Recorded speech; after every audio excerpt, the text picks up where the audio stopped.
अस्सलाम वालेकुम स्टूडेंट्स, आज हम बात करेंगे कुछ डेफिनेशंस की, जिसमें सबसे पहले है ड्रग की definition. Drug includes any substance or mixture of substances that is manufactured, sold, stored, offered for sale for internal or external use in the treatment, mitigation, prevention or diagnosis of disease in human beings or animals. Mitigation का मतलब है कम करना। तो कोई भी ऐसी चीज जो इंसानों या जानवरों की बीमारी के इलाज के लिए, बीमारी को रोकने के लिए या कम करने के लिए या बीमारी को डायग्नोज करने के लिए अंदरूनी या बैरूनी तौर पर इस्तेमाल हो, उसको आप कहेंगे ड्रग। यानी कि कोई भी ऐसा केमिकल जिसको इसलिए तैयार किया गया हो, इसीलिए सेल किया गया हो कि बीमारी का इलाज हो सके, वो होगी ड्रग। Next है not being a substance exclusively used or prepared for use in accordance with the Ayurvedic, Unani, homeopathic or biochemic systems of the treatment except those substances that are prescribed। लेकिन ये जो आयुर्वेदिक, यूनानी, homeopathic और biochemic systems हैं, ये जो देसी तरीका इलाज वाली दवाइयाँ हैं जिसमें जड़ी बूटियाँ और मादनियात इस्तेमाल होते हैं, वो इस ड्रग की डेफिनेशन में शामिल नहीं होंगी, क्योंकि ये जो देसी तरीके हैं ये पुराने हो चुके हैं और इनके ऊपर ज़्यादा रिसर्च नहीं है, इसीलिए ये ड्रग की डेफिनेशन में नहीं आते। इनके लिए अलग से रूल्स बनाए गए हैं। आयुर्वेदिक की अगर हम बात करें तो इसमें योगा किया जाता है, इसमें जड़ी बूटियों का, ग़िज़ा का इस्तेमाल किया जाता है ताकि सेहत में बेहतरी आ सके। यूनानी तरीके में ये होता है कि बॉडी के जो फ्लूइड्स हैं, जैसे ब्लड है, उसकी कंपोजिशन को मेंटेन किया जाता है। होम्योपैथिक में बहुत ही कम अमाउंट में दवा दी जाती है ताकि बॉडी खुद ही एक्टिवेट हो और उसकी कुव्वत मदाफ़ियत बढ़े और सेहत में बेहतरी आए। और लास्ट जो बायोकेमिक सिस्टम है, इसमें नमकियात की कमी को पूरा करके बीमारी का इलाज किया जाता है। दूसरा पॉइंट है अबॉर्टिव एंड कंट्रासेप्टिव सब्सटेंसेस। अबॉर्टिव सब्सटेंसेस वो होते हैं जो प्रेगनेंसी को ख़त्म कर दें, और कंट्रासेप्टिव वो होते हैं जो प्रेगनेंसी को रोकें। एजेंट्स एंड डिवाइसेस जैसे थर्मामीटर है, ब्लड प्रेशर चेक करने वाली मशीन है। सर्जिकल लिगेटर्स वो धागे हैं जो ब्लड वेसल्स को जोड़ने के लिए काम आते हैं, और स्विचर्स वो हैं जो जख्म को सीने में मदद देते हैं। बैंडेजेस, पट्टियाँ, एब्जॉर्बेंट कॉटन, रुई, डिसइंफेक्टेंट जो नॉन लिविंग सरफेस पे जरासीम को ख़त्म करने के लिए इस्तेमाल हो। बैक्टीरियोफेजेस वो वायरसेस हैं जो बैक्टीरिया को किल करने के लिए यूज होते हैं। एडहेसिव प्लास्टर्स, जेलेटिन के बने हुए कैप्सूल और एंटीसेप्टिक सोल्यूशन। एंटीसेप्टिक सोल्यूशन जो है वो लिविंग सरफेस पे जरासीम को खत्म करने के लिए इस्तेमाल होते हैं। तीसरा पॉइंट है such substances intended to be used for the destruction of vermins, insects, rodents and other organisms as they cause or transmit disease in human beings or animals। तो वो केमिकल जो कीड़े मकोड़े, चूहे और दूसरे जानदारों को मारने के लिए इस्तेमाल किए जाएं, वो भी ड्रग की डेफिनेशन में आएंगे, क्योंकि इन कीड़े मकोड़ों से जानवरों में, इंसानों में बीमारी फैलती है और उनको नुकसान पहुंचता है। और for the disinfection of premises in which food is manufactured, prepared और केप्ट और स्टोर्ड। इसके अलावा इनका इस्तेमाल उन जगहों की सफाई के लिए भी किया जाता है जहां खाना तैयार किया जाता है, ताकि वहां जरासीम न हो। चौथा पॉइंट है such substances as may cause health hazard to the public, यानी कि वो कीड़े मार अद्वियात जो जानवरों के साथ साथ आवाम की सेहत के लिए खतरा बन सकती हैं, वो भी इस ड्रग की डेफिनेशन में आएंगी। पांचवा पॉइंट है any substance mentioned as a preparation in the Pakistan pharmacopoeia or the Pakistan national formulary or the international pharmacopoeia or the British pharmacopoeia or the British pharmaceutical codex or the United State pharmacopoeia or the national formulary of the United State. इसके अलावा कोई भी substance जो इन books में शामिल हो, जिनका जिक्र इन बुक्स में हो, उसे भी मेडिसिन कंसीडर किया जाएगा, उसे भी ड्रग कंसीडर किया जाएगा। लास्ट में है any other substance which the federal government may by notification in the official gazette declare to be a drug. और इसके अलावा कोई भी ऐसा सब्सटेंस, ऐसा केमिकल जिसे फेडरल गवर्नमेंट ने, वफाकी हुकूमत ने सरकारी गजट में नोटिफिकेशन के जरिए दवाई कहा हो, वो भी ड्रग की डेफिनेशन में आएगा। नेक्स्ट डेफिनेशन है अडल्ट्रेटेड ड्रग्स। अडल्ट्रेटेड का मतलब है मिलावट शुदा। इसमें पहला पॉइंट है which consist in whole or in part of any decompose substance or which contains any foreign matter, vermin, worm, rodents or insect. अगर दवाई के अंदर कोई ऐसी चीज शामिल है जिससे सेहत को नुकसान पहुंचता है, जैसे चूहे हैं, कीड़े मकोड़े हैं, बाहर से कोई चीज शामिल हो गई है, तो वो दवा मिलावट शुदा दवा कहलाती है। दूसरा पॉइंट है which has been manufactured, packed or held under unsanitary conditions whereby it has been contaminated with dirt, filth or any other foreign matter or whereby it may have been rendered injurious to health। अगर दवा को साफ सुथरी जगह पर तैयार ना किया जाए, उसको महफूज जगह पर, साफ जगह पर स्टोर ना किया जाए, तो उसमें जरासीम, मिट्टी और दूसरी चीजें शामिल हो सकती हैं, जिसकी वजह से वो ड्रग भी अडल्ट्रेटेड ड्रग कहलाएगी। तीसरा पॉइंट है the container of which releases any poisonous or deleterious substance which may render the content injurious to health. इसमें फर्ज करें आपके पास एक दवा है और वो दवा किसी बोतल के अंदर पैक है, लेकिन बोतल में से कोई ऐसा जहरीला मादा निकल रहा है जो दवा के साथ मिक्स होकर सेहत के लिए नुकसानदेह हो सकता है, तो इसको आप कहेंगे मिलावट शुदा या आप कहेंगे अडल्ट्रेटेड ड्रग। चौथा पॉइंट है which bears or contains as an ingredient a substance other than the prescribed substance. इसका मतलब यह है कि आपने कोई ऐसी दवा तैयार की है जिसके अंदर एक्टिव इंग्रेडिएंट कोई और डाला गया है, यानी कि बुक्स में कुछ और बताया गया है, लेकिन जब आपने इसको तैयार किया तो उसके अंदर कोई और चीज है।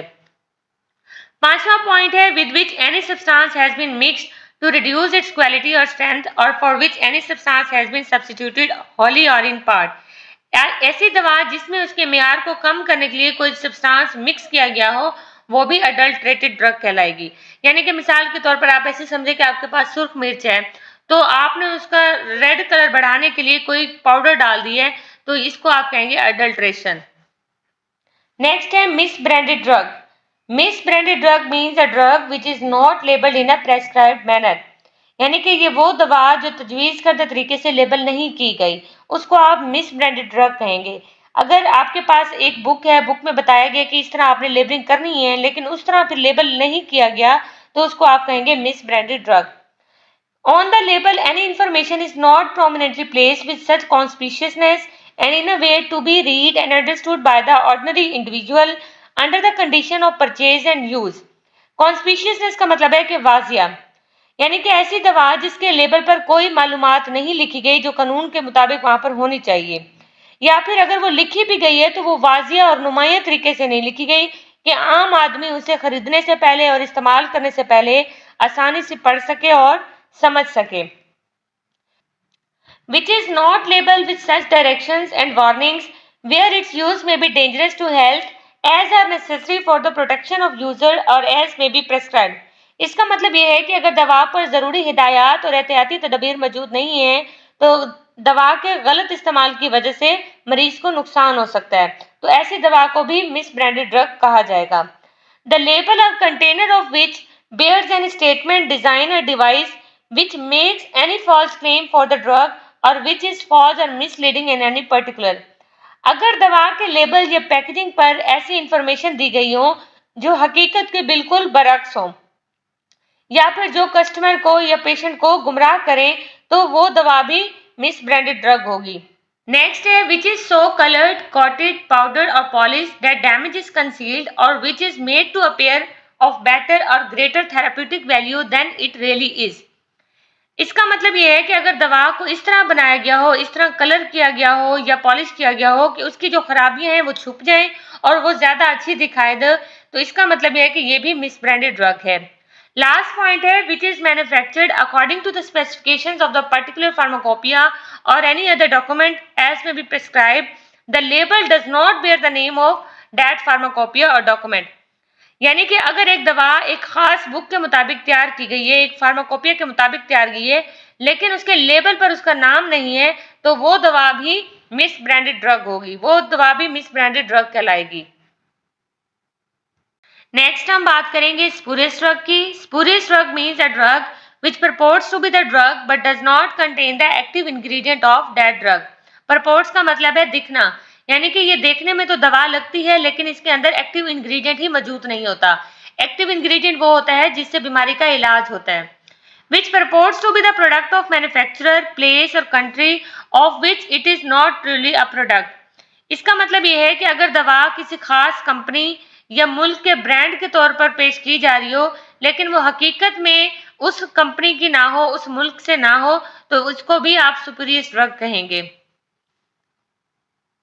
Which is imported, exported or sold under a particular name while actually it is an other drug। यानी कि वो दवा जो किसी खास नाम से इंपोर्ट एक्सपोर्ट हो रही हो या सेल हो रही हो, हालांकि हकीकत में वो कोई और दवा हो, तो इसको भी आप सुपीरियर ड्रग कहेंगे। लास्ट में है the label of which bear the name of an individual और company purporting to be its manufacturer or producer where the individual or company is fictitious or does not exist. fictitious का मतलब है फर्जी, यानी कि वो दवा जिसके लेबल पर किसी फर्द का, किसी कंपनी का नाम लिखा हुआ हो लेकिन हकीकत में वो कंपनी मौजूद ही ना हो, फर्जी हो, तो ये भी स्पूरियस ड्रग कहलाएगी। अब है counterfeit drug. Counterfeit drug means a drug the label or outer packing of which resemble to deceive the label or outer packing of a drug of another manufacturer। इसका मतलब ये है कि अगर दवा की पैकेजिंग या उसका लेबल किसी दूसरी कंपनी से मिलता जुलता हो जिससे कस्टमर जो है कंफ्यूज हो जाए तो उसको आप कहेंगे काउंटरफीट ड्रग। फिर है सब स्टैंडर्ड ड्रग। सब standard drug means a drug which is not of specification, यानी कि अगर किसी दवा की क्वांटिटी या दवा के इंग्रेडिएंट्स या उसकी क्वालिटी वो नहीं है जो किसी बुक में बताई गई है, किसी फार्माकोपिया में बताई गई है, तो उसको आप कहेंगे सब स्टैंडर्ड ड्रग, यानी कि गैर मयारी दवाई वो समझी जाएगी। अब हम ये देखते हैं कि बैच और बैच नंबर में क्या फर्क है। Batch means a quantity of any drug produce during a given cycle of manufacture, यानी कि जब मेडिसिन तैयार की जाती है तो एक वक्त में, एक साइकिल में जो एक खास अमाउंट मेडिसिन की तैयार होती है उसे बैच कहा जाता है। और बैच नंबर क्या है? Batch number means a designation printed on the label of drug that identifies the batch and permits the production history of batch, यानी कि ये वो नंबर है जो मेडिसिन के लेबल पर छपा हुआ होता है और इससे बैच की आइडेंटिफिकेशन हो जाती है और इससे ये भी पता चलता है कि ये बैच कब तैयार किया गया था, उसकी मुकम्मल हिस्ट्री पता चल जाती है। फिर है expiry date. Expiry date means the date stated on the label of a drug after which drug is not expected to retain its claim efficacy और after which it is not permissible to sell the drug. ये वो तारीख है जो दवा के label के ऊपर लिखी हुई होती है और इसके बाद दवा का असर भी खत्म हो चुका होता है और अगर इसको इस्तेमाल कर लिया जाए तो फिर नुकसान भी हो सकता है। इस डेट के बाद हम मेडिसिन को सेल भी नहीं कर सकते। अगर एक ड्रग एक्सपायर हो गई है तो हम उसको सेल नहीं करेंगे। नेक्स्ट है generic name. Generic name means non proprietary scientific or official name of a drug as approved by the federal government. Generic name किसी भी ड्रग का ऑफिशियल नाम होता है, साइंटिफिक नाम होता है, ये ब्रांड नेम नहीं होता और इसको अप्रूव कौन करती है? फेडरल गवर्नमेंट इसको अप्रूव करती है। अब हम बात करते हैं गवर्नमेंट एनालिस्ट की और इंस्पेक्टर की। Government analyst means a federal government analyst or provincial government analyst appointed under section 16 और inspector means federal inspector or provincial inspector appointed under section 17। Government analyst federal government analyst भी हो सकता है और provincial level पर भी government analyst हो सकता है और इसका जिक्र सेक्शन 16 में किया गया है। और इंस्पेक्टर की बात करें तो इंस्पेक्टर भी इसी तरह फेडरल इंस्पेक्टर भी हो सकता है और प्रोविंशियल इंस्पेक्टर भी हो सकता है और इसका जिक्र सेक्शन 17 में किया गया है, ड्रग एक्ट का जो सेक्शन 17 है ना। नेक्स्ट हम देखते हैं कि लेबल और लेबलिंग में क्या डिफरेंस है। Label means a display of written printed graphic matter upon the immediate container और आउटसाइड द कंटेनर और wrapper of a drug package.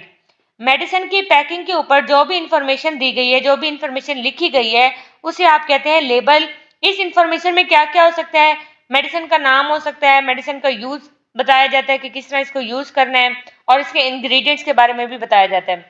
फिर है labelling. Labelling mean all the labels and other written printed or graphic matter accompanying any drug. Accompanying का मतलब है साथ, तो label के साथ साथ कोई और भी चीज, कोई लिटरेचर अगर प्रोवाइड किया गया है मेडिसिन के बॉक्स के अंदर, अगर डाल कर दिया गया है तो उसे आप कहते हैं लेबलिंग। इसके अलावा लेबल करने के अमल को भी लेबलिंग कहा जाता है। नेक्स्ट और लास्ट टॉपिक है manufacture. Manufacture in relation to a drug means all the operation involved in the production of drug including processing, compounding, formulating, filling, packing, repacking, altering, ornamenting, finishing and labelling with a view to its storage, sale and distribution. इसका मतलब ये है कि pharmaceutical companies में जो medicine तैयार की जाती हैं, पहले स्टेप से लेकर एंड तक जो भी मेडिसिन तैयार की जाती है उस तैयारी के अमल को कहते हैं मैन्युफैक्चर करना। यानी कि उसमें दवा को तैयार किया जाता है, पैक किया जाता है, लेबल किया जाता है ताकि मेडिसिन को स्टोर किया जा सके और उसके बाद फिर सेल किया जा सके। But does not include the compounding and dispensing in course of retail business or on a prescription of a registered medical practitioner or dentist or a veterinarian। इसका मतलब यह है कि अगर एक फार्मासिस्ट मेडिसिन तैयार करता है फार्मेसी में, तो इसको आप मैन्युफैक्चर नहीं कहेंगे। अगर एक पेशेंट आता है फार्मासिस्ट के पास और डॉक्टर का या डेंटिस्ट का नुस्खा लेकर आता है, तब जो फार्मासिस्ट मेडिसिन तैयार करेगा तब भी इसको मैन्युफैक्चर नहीं कहेंगे। जस्ट मैन्युफैक्चर क्या है कि फार्मास्यूटिकल कंपनीज में जो भी प्रोसेस होता है मेडिसिन को तैयार करने का, उसको आप कहते हैं मैन्युफैक्चर।